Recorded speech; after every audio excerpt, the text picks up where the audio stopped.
सात संगत जी प्यार से कहना धन निरंकार जी। सात संगत जी दासी आप सभी के बीच एक विचार लेकर आई हैं। सात संगत आशा है प्रवान करेंगे। सात संगत जी अगर आप मेरे चैनल पर नए हैं तो चैनल को सब्सक्राइब करना ना भूलें और साथ ही कमेंट बॉक्स में धन निरंकार जी ज़रूर लिखें। सात संगत जी प्यार से कहना धन निरंकार जी।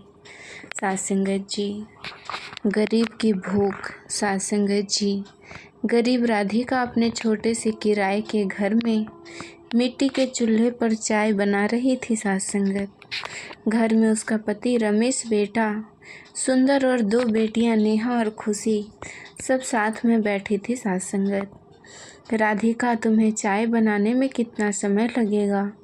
मुझे काम पर जाने में देर हो रही है। हाँ, बस 10 मिनट रुकिए, इस चूल्हे पर आँच ही नहीं आ रही है। सात संगत जी माँ, मुझे कॉलेज के लिए लेट हो रहा है। अरे चूल्हे पर चाय बनने में समय लगता है ना माँ। आपको जब पता है कि रोज़ सवेरे पिताजी और भाई को जल्दी जाना होता है तो सात संगत चूल्हे के बजाय गैस पर चाय क्यों नहीं बनाया करती? सात संगत जी गैस पर तुरंत ही चाय बन जाती है। बेटा, बेवजह गैस जलाकर पैसा क्यों बर्बाद करना?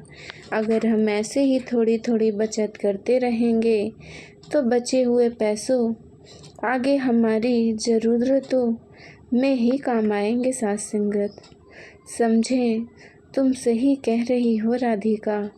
मेरे आमदनी रोज़ केवल सात संगत 300 रुपये ही है। अब इतनी कम आमदनी में मुझे मकान का किराया, घर का खर्चा और साथ में सुंदर की पढ़ाई का खर्चा भी देना पड़ता है। सात संगत इसीलिए हमें बचत तो करते ही रहना चाहिए।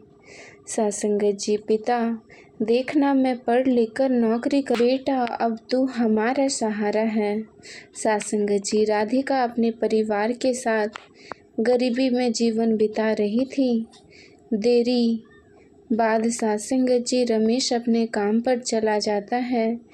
रमेश सात संगत जी कोल्हापुर गांव में मिस्त्री का काम करता है। इधर सुंदर उसी गांव के कॉलेज में पढ़ाई करता था। सात संगत राधिका को सुंदर से काफ़ी आस थी। आज संगत जी वो सुंदर की पढ़ाई में काफ़ी पैसा लगा रही थी, मगर गरीबी के कारण नेहा और खुशी को नहीं पढ़ा रही थी। इसी तरह कई महीने बीत जाते हैं और सुंदर की पढ़ाई पूरी हो जाती है। सात संगत एक रात जब सब घर में थे तब माँ, कल मैं शहर जा रहा हूँ, मुझे शहर की कंपनी में 15,000 रुपये महीने की नौकरी मिल गई है। ये तो बड़ी खुशी की बात है बेटा, अब हमारी सारी परेशानियाँ दूर हो जाएगी। सात संगत पिता, मैं आपको हर महीने शहर से पैसा भेजता रहूँगा, अब आप किसी बात की चिंता मत करिएगा। अब मैं अपने परिवार का पालन पोषण करूँगा। बेटा, एक माता पिता के लिए इससे बड़ी सौभाग्य की बात क्या हो सकती है कि उनकी ना अपने परिवार की जिम्मेदारियां संभालने के लिए काबिल बन जाए। सात संगत अगले दिन सुंदर अपना सामान लेकर शहर चला जाता है। इसी तरह दिन गुजरते चले गए। रमेश मिस्त्री का काम करते अपने परिवार का गुजारा चला रहा था। सात संगत जी 1 महीने के बाद एक दिन रमेश एक ऊंची इमारत पर काम कर रहा था। तभी अचानक रमेश को किसी का धक्का लगने की वजह से वो ऊंची इमारत से नीचे गिर जाता है। सात संगत इस हादसे में रमेश के दोनों पैर बेजान हो जाते हैं। सात संगत और वो अपाहिज बन जाता है। ये देख राधिका और उसकी बेटियां खूब रोते हैं। सात संगत सुंदर का कॉल क्यों नहीं लग रहा माँ? हो सकता है भाई काम में व्यस्त हो। सात संगत माँ, पिताजी के साथ इतना बड़ा हादसा हो गया, ये उसे बताना तो पड़ेगा ना। राधिका फिर से सुंदर को कॉल करती है तो सुंदर का कॉल लग जाता है। सात संगत सुंदर का कॉल लग गया। रिंग जा रही है। सास संगत जी, सुंदर बेटा कहाँ है? हम कब से तुझे फ़ोन लगा रहे हैं सास संगत। माँ, मैं काम में बिजी था। सुंदर बेटा, राधिका सुंदर को रमेश के साथ हुई सारी घटना के बारे में बता देती है। क्या पिताजी के साथ इतना बड़ा हादसा हो गया? सास संगत जी, माँ आप चिंता मत कीजिए, 2-3 दिन की बात, मैं गांव आ रहा हूँ सास संगत। सुंदर, 2 दिन बाद मेरी बर्थडे पार्टी है और तू गांव जाने की बात कर रहा है। तुझे पता है पार्टी में मैं तेरे सपनों की रानी वो जानवी भी आएगी, तो मौका देखकर तू जानवी से अपने प्यार का इजहार कर देना सास संगत। जानवी आने वाली है तो गांव जाना कैंसिल। सुंदर शहर आकर यहाँ के माहौल में पूरी तरह घुल गया सास संगत जी। यहाँ के माहौल में पूरी तरह घुल चुका था और इसी तरह दिन बीत जाते हैं सास संगत जी। अमित के घर पार्टी चल रही होती है सास संगत। तब सुंदर अपनी कंपनी में काम करने वाली जानवी से सास संगत जी इजहार करता है। जानवी, मैं भी तुमसे बहुत प्यार करती हूँ सास संगत। सुंदर की आपा पिता उसका इंतज़ार कर रहे थे सास संगत और सुंदर जानवी के प्यार में पागल हुआ सास संगत जी। शहर में ही अय्याशी कर रहा था सास संगत जी। जानवी शहर में अपने अमीर माता पिता के साथ रह रही थी और सुंदर उसी शहर में एक किराए के मकान में रहता था। करीब 1 हफ्ता बीत गया सास संगत जी जानवी के चक्कर में। सुंदर ना ही अपने परिवार के पास जा रहा था और ना ही कॉल कर रहा था सास संगत, ना ही उनका कॉल उठा रहा था। उधर रमेश के अपाहिज हो जाने के कारण उसके सास संगत जी उसके परिवार को भूखे रहने की नौबत आ गई थी सास संगत। अब ना घर में राशन था और ना ही पैसा सास संगत। घर में तो अन्न का एक दाना भी नहीं था सास संगत जी। और ना सास संगत जी, अब सास संगत जी क्या खाएंगे? मकान मालिक भी पिछले महीना का किराया मांग रहा है और सुंदर की भी कोई खबर नहीं। भाई इतने कैसे बिजी हो गए कि उन्हें हमसे बात करने का भी समय नहीं मिल रहा है। तभी मकान मालिक हरिया वहाँ आता है सास संगत। चलो भाई, जल्दी से मकान का किराया निकालो। भाई साहब, मेरी बेटी के शहर से आते ही हम आपको पैसे दे देंगे सास संगत जी। ये ड्रामा मेरे सामने नहीं चलेगा। मुझे इसी वक्त मकान का किराया चाहिए सास संगत, नहीं तो मेरा घर खाली कर दीजिए। सास संगत जी, अभी हमारे पास पैसे नहीं हैं तो आपको कहाँ से देंगे? सास संगत जी, बस मेरे बेटे को शहर से आने दीजिए, उसके बाद हम आपको पैसे दे देंगे। सास संगत जी, ये सुनकर हरिया रमेश के परिवार वालों को घर से बाहर निकाल देता है। उसके बाद राधिका अपने परिवार के साथ गांव में एक छोटी सी झोपड़ी में रहने चली जाती है सास संगत। रात का समय था और भूख के कारण सबका हाल बेहाल होने लगता है सास संगत। राधिका सुंदर की फ़ोटो हाथ में लेकर बोलती है, सुंदर बेटा, ये कैसे परेशानी में तू हमें छोड़कर चला गया? माँ, मुझे भूख लगी है। बिटिया, आज रात के पानी पीकर अपने पेट की आग को ठंडा कर ले। सास संगत जी सब दुखी होकर भूखे ही झोपड़ी में सो जाते हैं। अगले दिन सुबह का समय था। माँ, मुझे बहुत भूख लगी है, अब बर्दाश्त नहीं होता। सास संगत जी, हम 3 दिन से भूखे हैं। माँ, तुम चिंता मत करो, मैं कहीं से खाने की व्यवस्था करके आता हूँ। राधिका गांव में आती है और घर घर जाकर भीख मांगने लगती है सास संगत।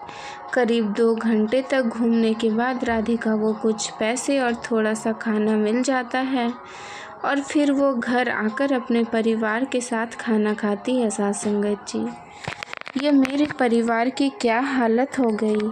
हमें भीख मांग मांग के गुजारा करना पड़ रहा है सास संगत जी। सुंदर बेटा तू कहाँ है, जल्दी आ जाना। बेटा हम सब बहुत तकलीफ़ में हैं।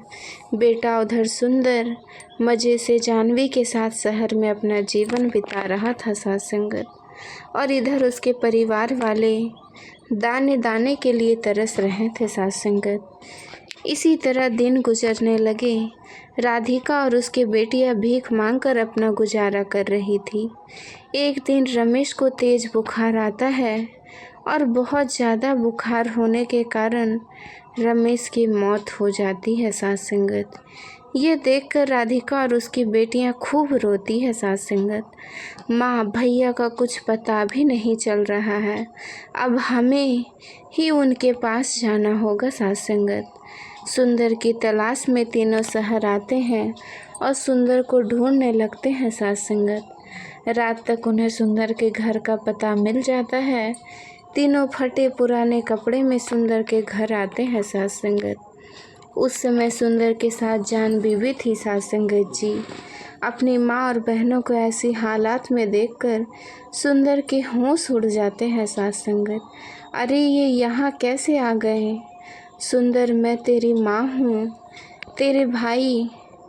सास संगत जी हम कब से आपकी राह देख रहे थे, आप कहाँ चले गए थे भाई। सुंदर ये भिखारी तुम्हें भाई और बेटा क्यों बुला रहे हैं। हम भिखारी नहीं हैं, मैं सुंदर की माँ हूँ और ये सुंदर की बहनें हैं। ये क्या ड्रामा चल रहा है सास संगत, और कौन हो तुम लोगों। मैं तो अपने आप तीनों को जानता भी नहीं हूँ। सुंदर के मुंह से ये बात सुनकर तीनों की होश उड़ जाती है सास संगत। सुंदर बेटा ये क्या बोल रहा है तू। मैं तेरी माँ हूँ और ये तेरी बहनें हैं। जानवी कौन है। ये लोग इन्हें घर से निकालो यार, चलो निकालो यहाँ से, पता नहीं कहाँ कहाँ से चले आते हैं सास संगत। अच्छा हुआ जानवी के सामने मेरी माँ और बहनों की सच्चाई पता नहीं चली, वरना जानवी मेरे बारे में क्या सोचती कि मेरी माँ और बहनें भिखारी है सास संगत। पर इन तीनों की ऐसी हालत कैसी हो गई सास संगत। सास संगत तो हमें पहचान ही नहीं हो रहे हैं।